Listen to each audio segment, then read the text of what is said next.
Welcome to the DJ Insider Podcast, sponsored by Amplified Events. It's the only podcast where we break down insider information from our weddings, experience, and advice from over 15 years in the wedding industry. We're your hosts. I'm Mike Kane, owner of Amplified Events.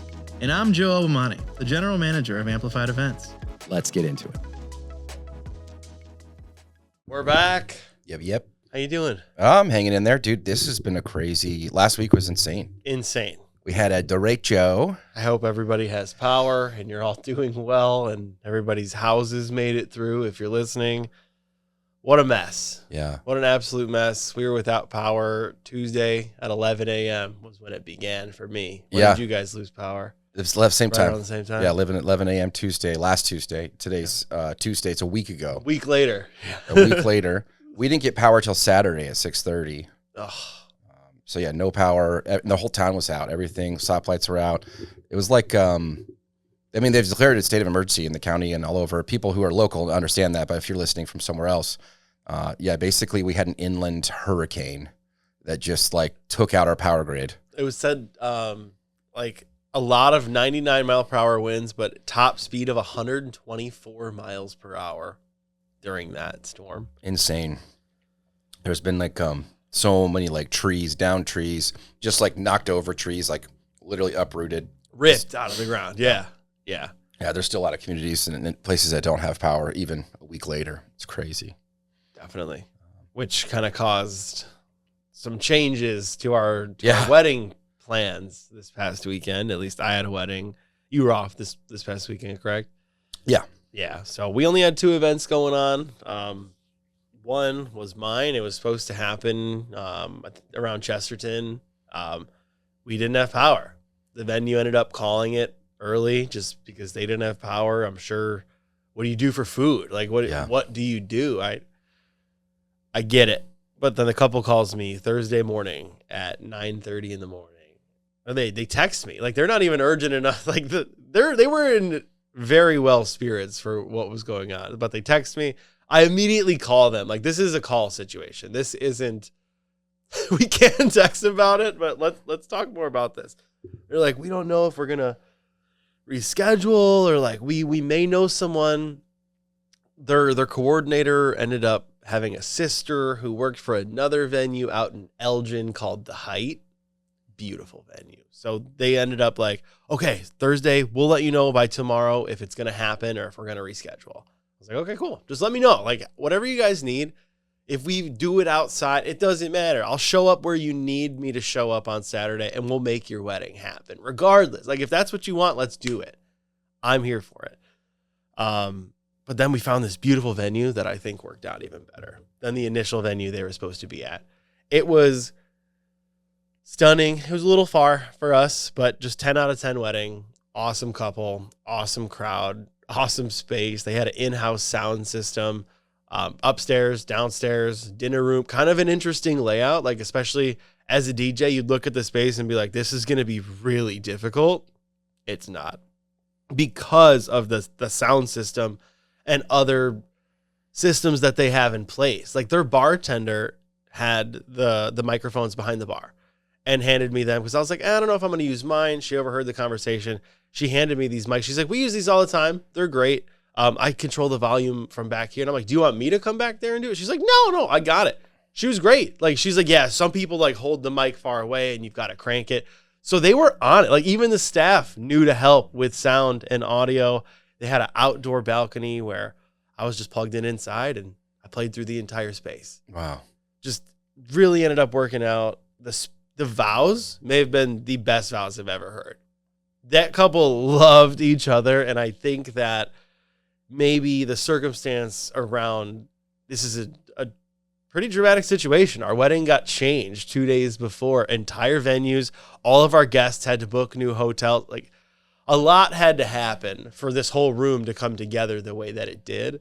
And every vendor was on the same page. Every guest was there to party. The parents were having a good time. They were having a good time. It was every single thing went smooth. And me and Micah were just having a good time. He was assisting me. And we just kept talking about how great of a wedding that it was overall. And ended a little earlier than we were supposed to. We were supposed to go until midnight, but with the venue change, we ended at 11:30. So honestly, like everything worked out even better. They sent me a nice text yesterday too. They were really appreciative of just everything, that willing to work with them with all of that. And Yeah. I made some custom edits for them for their first dances, the mother-son dance, father-daughter dance. They were like, the father-daughter dance was 8 songs cut together. I'm not an audio engineer by any means, guys, but I try my best, and it was fun. Like it was smooth, and they loved it, and they were appreciative of that too. And really, just a 10 out of 10 wedding, especially given the circumstance. Like I'd maybe give it an 11. Like seriously, great energy, great vibe the whole day. That's awesome. I mean, I love that, these things happen, which really stink, but we're able to adapt and flex and, just drive a little further and work a little harder, but we can still make a great party for them. And it sounds like it ended up in a big way, a lot better than it may even would have been. So that's what I told him at the end of the night. I was like, I don't want to say it out loud, but this may have been better than the initial plan. And he's like, yeah, no, I think that may have been, yeah. It's cool that they have a venue. Some venues, they do have really good sound systems, and they train their staff well on how to use them. Yeah. And so, it's like really good. It's already plug and play, and really easy for you as the DJ to kind of just adapt to that system. But most of the time, it's venues don't know how to use their own system, or they have it dialed wrong or something. But it's and the stars aligned for this venue too, for them, for this day, for what had happened. The stars aligned because I was talking to the coordinator. They were supposed to have a wedding that day. It canceled a month ago, like on that day. Like So the space was supposed to be booked. And because there was a last minute cancellation like a month ago, space is open. That's really hard to fill a space in 30 days, like as a wedding planner. It's just unheard of, really. El Derecho will do it. El Derecho will do it. What was your wedding like 2 weeks ago? Oh, where was I? Oh, Walden. Dude. This was the one where you had like those special. Yes. So it was a super, super fun wedding. Did you have one? I've been talking a lot. I did have one. Yeah, talk about yours. Talk about yours, and then I'll talk about mine. So we were at Swan Lake, but the ceremony was at the Memorial Chapel at Culver Academy, about 25 minutes away. Beautiful chapel, kind of like one of your classic. But they had a house system, and the house system, it's just like a little wall thing, and you just press a button, and that's it. You just turn on the mic, and then there's a volume thing that's basically for all the mics. Oh, very cool.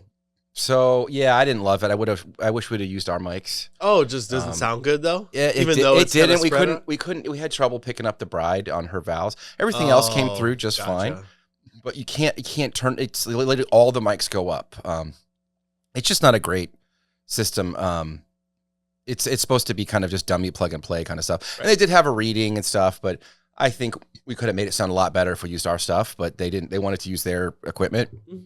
So we did. So I think the sound struggled a little bit, but that's not our fault. We did the best we could with that, using a system I'd never been, trained on, but honestly, it doesn't really have a lot of, it's basically like 4 buttons, and you decide which mic set you want. Mm-hmm. And then there's like, okay, I want the wireless mics, and that's basically 4 mics. And you're just like, there's one volume. You can't designate. 4 mics. Yeah, you can't designate. My. Which to me, that's not a really, and it's just a little wall outlet, and they have it up and no next, gain, no highs. They have it lows. up underneath behind the pulpit, so I had to sit back up basically at the ceremony site the whole time, up in front of everybody, kind of tucked away. People on this side could definitely see me. Oh, I just kind of stayed. I just kind of looked down, stayed down, didn't move, caused a lot of distraction. Yeah, I was low enough, so I shouldn't have been any pictures, but it just really stunk that happened, and because of that, they had. I had to drive all the guests back to the reception site, and then that kind of delayed cocktail hour, and then that kind of delayed pictures, and it kind of just set everything off. So then we were about, I want to say, a half an hour late to start intros. Oh, wow. And then that intros went great speeches. We do dinner. Dinner was amazingly fast. I couldn't believe it. They had... there was a buffet style, and they had 2 different stations, and their team was dismissing. So it was just, dinner was done in 30 minutes, which was incredible. Helped us make up that time. But then they wanted to do sunset photos, and the photographer and videographer were like, and the planner was like, we're going to be gone a while. And I was like, okay, so what do you want me to do? And they're like, just kind of play background music. Don't play like the bride and groom songs. And I was like, oh, okay. So I just started doing kind of warm up stuff. Then I did a lot of like, like 70s, like disco hits, We Are Family, Respect. Right. A lot of stuff from Guardians of the Galaxy. Just to get the floor warmed. And then literally an hour, I want to say an hour and 20 minutes, they finally come back. And by that time, it's like 9:00. Holy shit. Yeah, they took him at like 7:15 or so. Until the sun had fully set. Yes, it was dark outside. And so then like that kind of threw off the whole rest of the plan. Right. Because so the bride and groom come in and they're like, yeah, we're dancing. Because I think she also changed dresses. That was part of it, I think, too. And they come in and then we do like one song.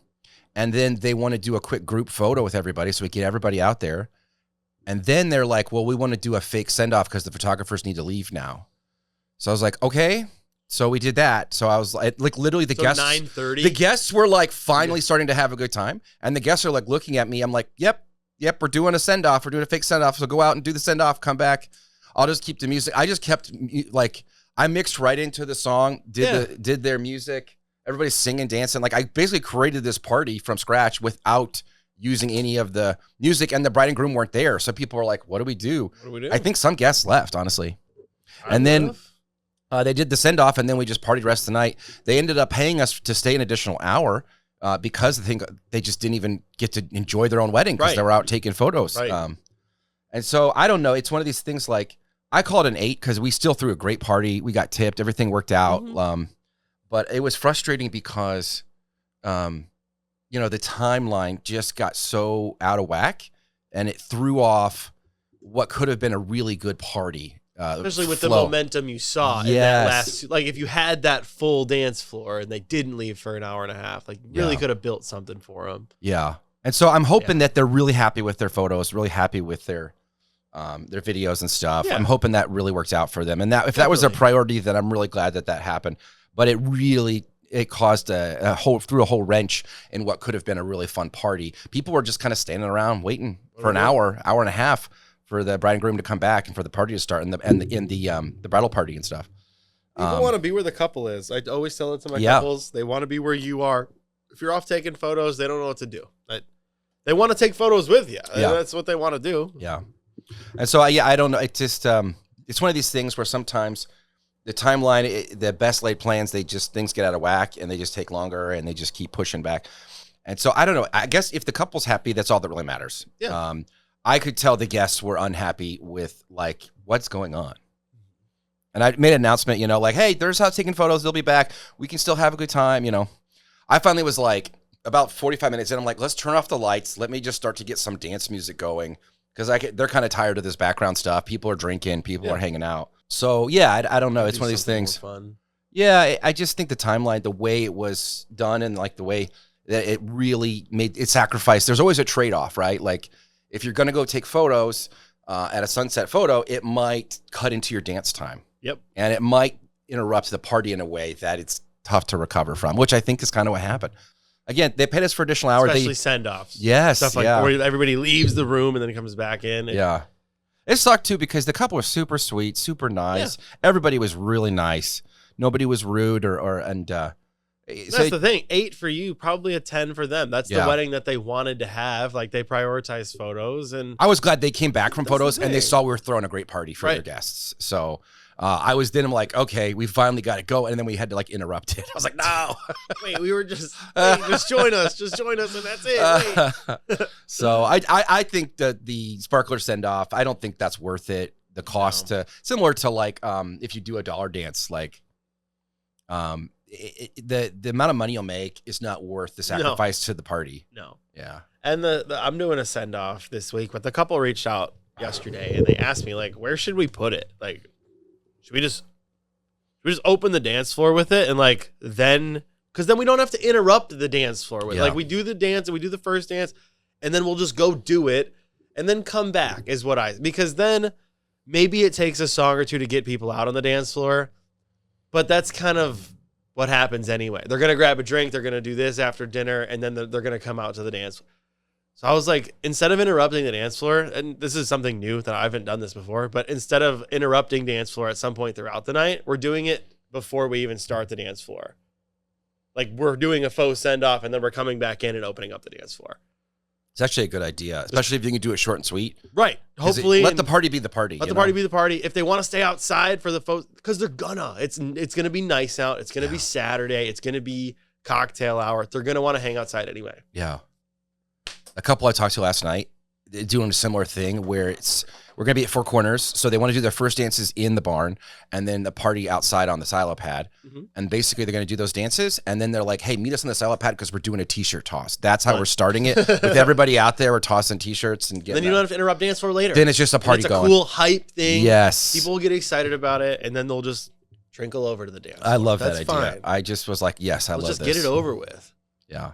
But what other things do you think are not worth it? Like, it sounds like a good idea, but it's not going to go the way you think, and it's not worth it.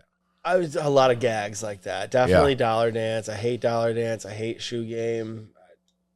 You don't need any of that. They're more for your guests. Like, do stuff for you at your wedding. Like, I don't know. I think a lot of that stuff that just kind of prolongs the day, or doing everything in like back to back to back to back to back, you're going to bore your guests out. Don't do that. Space your stuff out. If you're going to do stuff, space it out. But then you're interrupting dance floor. So I don't know. It's hard to say. What are you thinking? It is really tough because you do, in some ways it's good to get stuff out of the way if you have a lot of stuff. But in other ways, and it definitely, I agree, to some core principles, let the party be the party. When you get the party started, don't interrupt it. I mean, if you have to, because of a special thing or a dedicated but ideally you're adding more energy and more focus rather than less and breaking up a good going dance floor. We started my wedding on Saturday. Oh, I had 2 last weekend. I had a great weekend. Oh my God. So Friday I was down at Purdue. Oh, that's right. I was down at Purdue. Awesome venue. Unity. What was it called? The Purdue Union Hall. Purdue Memorial Union. Yes. Oh my gosh. PMU. What a cool place. It was a guy I knew, the groom. I used to drive him to school. Like, I used to drive him to high school all the time. We played sports together in high school. We go way back. So he reached out a couple months ago. He wanted me as his DJ. I was like, yeah, let's sounds really fun. Almost a reunion.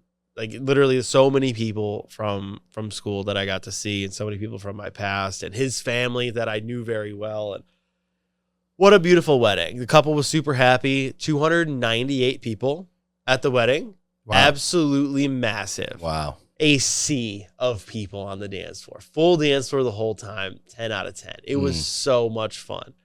Funny side note story was somebody threw up during dinner because Micah and I may have seen them drink so much wine during cocktail hour in such a short amount of time.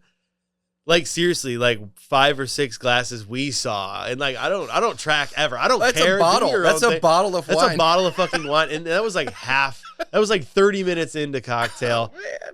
Another side note, that's 30 minutes of the cocktail after the fire alarm was pulled. Like, cocktail hour starts at 5.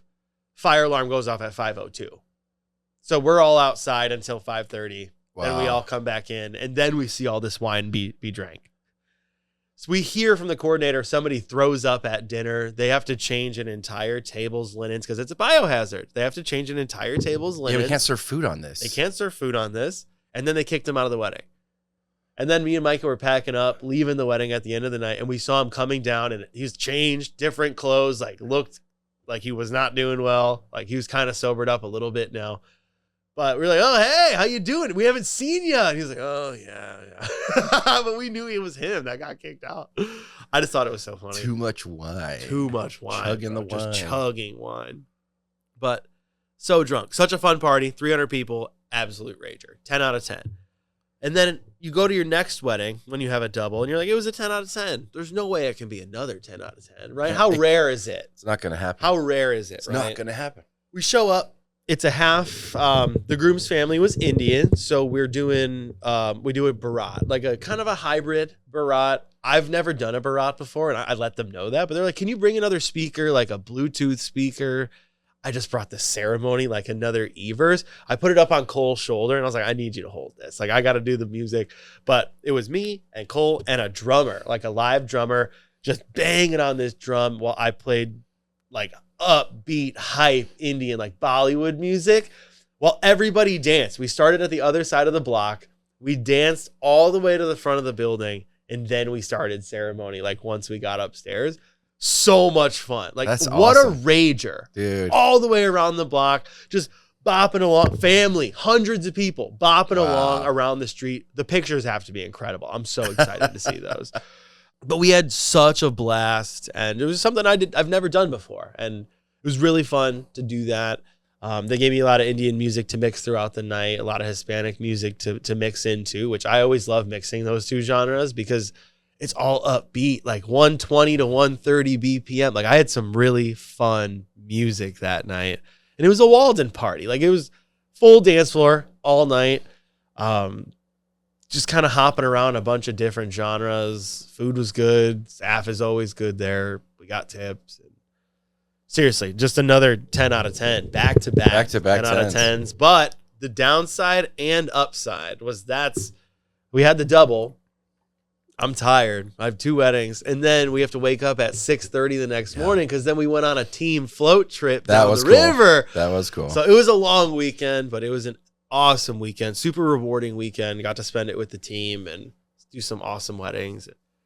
Definitely very fulfilling. Yeah. I had a blast at the float trip, and definitely our wedding, again, it went really well.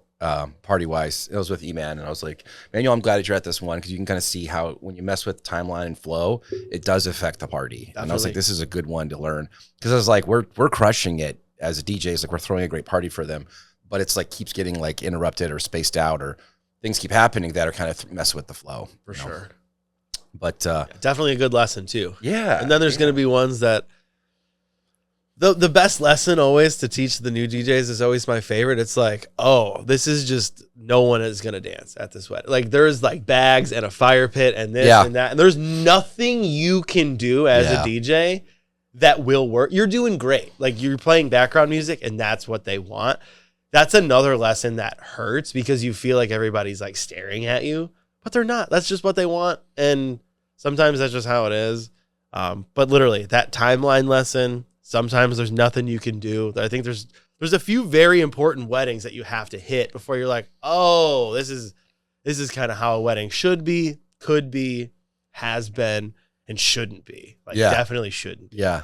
You do it long enough, you learn that those things are like pretty important, like layout, timeline, atmosphere, weather. And there's huge factors that affect the party, that affect how the night people are going to have, even the day of the week. Yep. Sunday weddings are always tough to get a party started. Weddings after Thanksgiving. Like oh, my Saturday gosh. after a Thursday. Dude, don't do it. Don't do it. Unless you just like, well, we just want to hang out. Right. Yeah. Right. It's tough to get a good party going. Everyone has been partied out after Thanksgiving. It really is. It definitely is. But then there's also times where weather can help you. Like there's times where I feel like this was an example. It hurt because the venue and everything that changed. But it helped because everybody rallied around that issue. And when everybody rallies around that, you really feel that like love in the space. You really do. Or there was a time where I was doing an outdoor wedding under a tent and it was kind of shitty all day. It was kind of this and that. And we were kind of like stuck under the tent. You had nowhere to go, which was good. You had to be on the dance floor. But it was like kind of drizzling, kind of wet-ish. So you could kind of go out there. But then like last 3 songs of the night, it started fucking pouring. And it made it such a beautiful moment because now I have all these lights like flashing in the reflection of all these raindrops. And like you hear it hitting the tent. You hear it hitting the ground around. It's loud as fuck, but you are just cranking the music louder. Everybody rallied around that moment and it created such a beautiful, like, those pictures are probably awesome. Like, really. Or when it started snowing during that, like, random wedding we did at the Walden when it shouldn't have been snowing. And Cole got some beautiful pictures outside. Like, weather can suck, but it can also create some awesome moments for your wedding. Yeah. I love some good snow magic. at the time of year. It's just magical. Yeah. Or feeling like you're getting snowed in at the wedding, like we're gonna throw a great party. We have to throw down now. I mean, we're stuck in here. Dude, I did a New Year's party years ago at well, it's not even a thing anymore, but it's the Star Plaza Theater in Maryville. They destroyed it. It's not a thing. But it was a New Year's Eve wedding, and it was just a rager. But it was a snowstorm. We had trouble getting loaded in with so much snow. Oh my gosh. And then trouble getting home because the roads weren't plowed, and it was crazy. But I just remember everybody was like, "It's New Year's Eve. We're dressed up. We're not going anywhere. Yeah, we're just gonna party and have fun. We're partying all night. Dude, it was so fun. That sounds fun.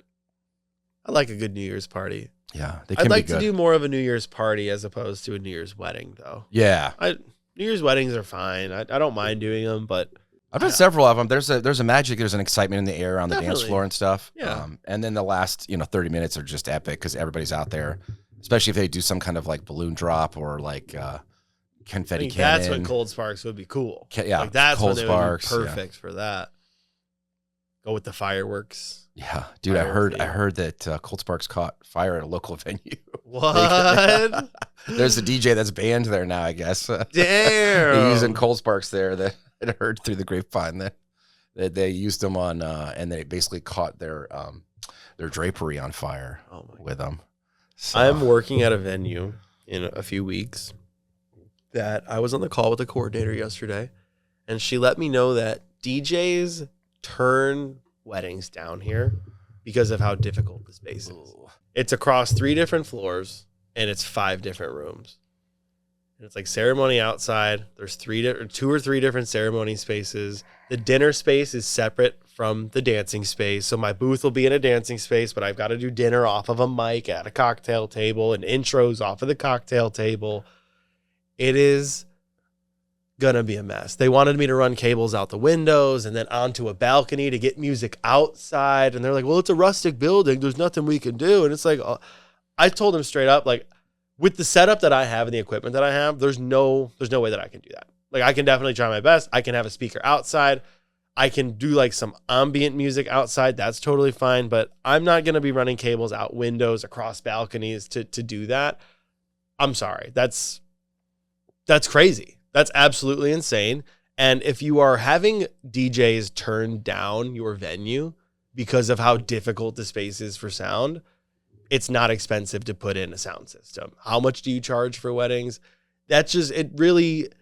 Why are you having weddings there? Why are you having weddings there if it's such a difficult space? You're probably charging an arm and a leg. You said 3 floors, 5 different rooms. So they're 5 basically different just rooms. guests are just moving constantly. Guests are moving constantly. They're like, yeah, no, DJs typically have to like set up and move and like tear down, and there's a lot of moving around. No. Ceremonies outside on the ground floor, outside the building. Okay. Then everyone comes inside. Everyone comes inside the building for 3 different cocktail spaces. One upstairs by my booth, one outside. And then some people can kind of get into the dinner space yet, like the bridal party and stuff can like be in the dinner space. So they can be in 3 different spots here.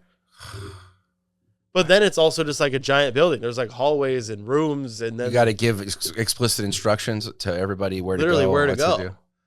This doesn't make any sense. And it's also in Indianapolis. She was like, can you come and like, I'll walk you through it. And I'm like, it's 2.5 hours away. No, I can't. I appreciate that, but no, I can't. I mean, I'll be down in Indy next weekend. I could probably, if there's time, swing by and walk through it. But like, I don't think that would do any good. I've seen the floor plan. We talked through it. I know it's going to be a mess. And what I said was like, honestly, I just need to see a day of, and I'll decide then. I can't choose right. I can't pick right now. Yeah, I'll bring an extra EV that day, and that's all I can do. I don't. If we even 3 have different them. It's like one of our spaces. busiest days of the year too, so I can't have an assistant. It's crazy. And then dinner in another room, then dancing in another. That's wild. Just guests are moving constantly. Constantly. Hopefully they don't get lost. I hate the whole dinner in one room, dancing in another. Yeah. The reception space should always be together. I think that's absurd. Centric dance floor is a clear thing that makes for a good party. Absolutely. When absurd. all of your attention's focused in the middle, that's where the party is, that's where the dance floor is. Tables are on the outskirts. It's just going to make so much more sense for flow, for first dances, for important moments, and then for the party. And then bars in the same room are important too. Basically have it all in one room if you can. Yeah. Multiple rooms is a recipe to lose people. People are going to sneak out and leave, or they're going to be, chilling or whatever. Yeah. When you have this kind of sprawling, I see that with outdoor venues too, where it's like there's just this beautiful we got this orchard, or we got this people are going to walk the orchard. We're going to go in the vineyard. There's trails. We're going to get away, sneak away. Great. Yeah. It's just you're gonna when we're looking for the bridal party for speeches and you can't find them. Oh no, they're out chilling in the orchard somewhere. Just insane. And I just thought it was so funny to me. Vineyard. It's also like, why would you offer that information to me? Yeah, probably DJs turn this place down. Probably to prepare you. But I was like, so do I turn it down now? Is that what you're? So you're telling me the wedding's a month out? Should I say sorry about you? Like, does this person you're talking to work at the venue, or are they just coordinating? She works at the venue. Yeah. Oh, okay. She works at the venue, and I know the groom from high school. Like, similarly, we weren't as close as the other kid I worked with last week, but like we played baseball together. Yeah. We had some classes together. So I kind of know this groom too. So like I wanted to be willing to work with them here. Like I didn't charge them a travel fee because I knew them and I didn't think it was going to be that bad. But let me tell you about working with your friends. Oh yeah. It always can be worse. That's what I try to just set my expectations. This is what I want. This is not what I want. I love my friends. I've been burned too many times. You guys have some serious ass. Trying to be a nice friend. I've been burned too many times. I just don't even do it anymore. I just, okay, here's what we're going to do. This is what I want. And this is what it's going to be. Right. And I just make it real simple. That way I can still be friends with the people after I'm done working for them. Yeah. Yeah. Even with, we did our previous employee, another previous DJ, we did his party. I'm like, look, we'll do it for free. Here's what I want. Like, you tip us, feed us, drink us, and write a 5-star review. You do those things, we got no problem. We can, any of our services I'll do for you. Yeah. Absolutely free. But I want to be tipped, whatever that amount is, I don't care. Right. Just something to show that you appreciate us. Usually it ends up being like $100, $200, something, which is paid nice. A little bit for your service, right? It makes it feel like it's all worthwhile. Yeah, and they're getting basically like a $4,000 package for $200. It's a good. Usually get a nice card. That's it. Yeah. But then the other thing is, I want them to write a nice review and just appreciate what we're doing. Say thank you. That's it. Yeah. It's to me, and then we're good. Then everybody wins. And then I always tell them too, like, like I want you to make asks. I want you to be like, what do you want? Tell me what the songs you want. Tell me that if you want to do the shoe game, we'll do it. Yeah. I don't care. Like most DJs, they don't do that stuff. We just want to party. Most DJs. But yeah, I feel like most people that work in the industry are going to cut out a lot of the fluff. Oh, anyway. Absolutely. A lot of the fluff. Yeah. A lot of the Instagram or TikTok trends and stuff that this seems like really cute, really fun. And like, nah, it's not what you think. It's not going to go the way you think. And it could be, but like 1 in every 10 is cute. Yeah. Well, and it could be cute and it could be cool for videos and photos and stuff. But then there's the cost to that. There's always a trade-off. The trade-off is you're gonna struggle to get a party going or keep a party going because you're interrupting. I guess that's a better thing. It's 1 in every 10 are cute and like don't take up too much time and are successful. Yeah. Like I've done a photo dash that's taken 15 minutes because they were going table to table. I've done one where they're in the center of the dance floor and all the tables are coming to them.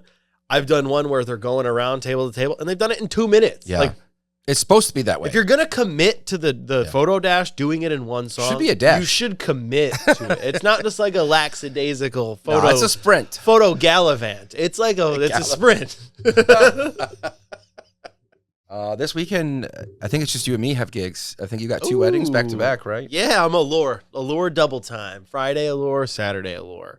So looking forward to that. I don't have to take my equipment down on Friday night.